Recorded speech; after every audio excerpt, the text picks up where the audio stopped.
Don Mario, oggi la presentazione di un libro sulla stessa strada qua ad Agrigento, alla presenza anche dei prefetti che hanno collaborato a questa iniziativa del cartello sociale. Ecco, da cosa nasce l'esigenza di scrivere questo libro intanto?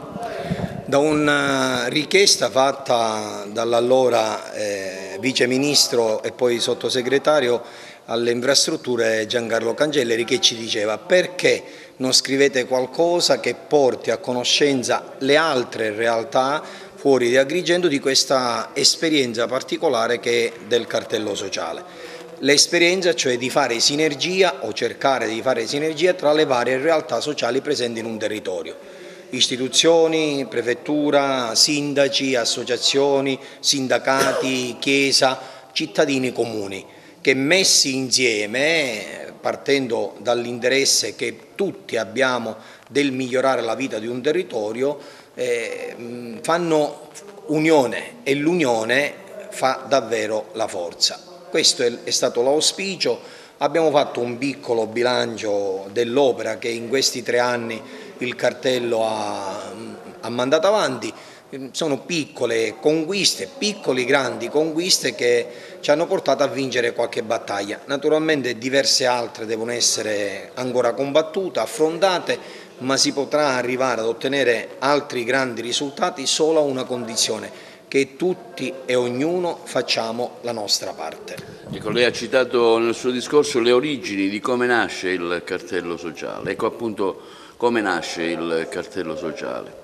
Nasce dal fatto che c'era un evidente divario tra le diverse parti d'Italia rispetto alle infrastrutture, ma anche in Sicilia Agrigento era l'unica provincia a non avere 1 chilometro di autostrada.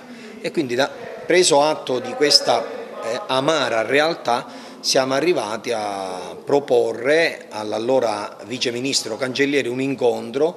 Da lì poi è partita la marcia del 25 gennaio, che è stata partecipata da diverse migliaia di persone, tutte accomunate da un desiderio: così non possiamo continuare ad andare avanti. È necessario che si dia una svolta a questo territorio, si può e si deve dare una svolta, perché senza le adeguate infrastrutture non c'è sviluppo e quindi non c'è un miglioramento della vita comune, economica, civile di questo territorio. Ecco, lei è soddisfatto dei risultati che si sono raggiunti?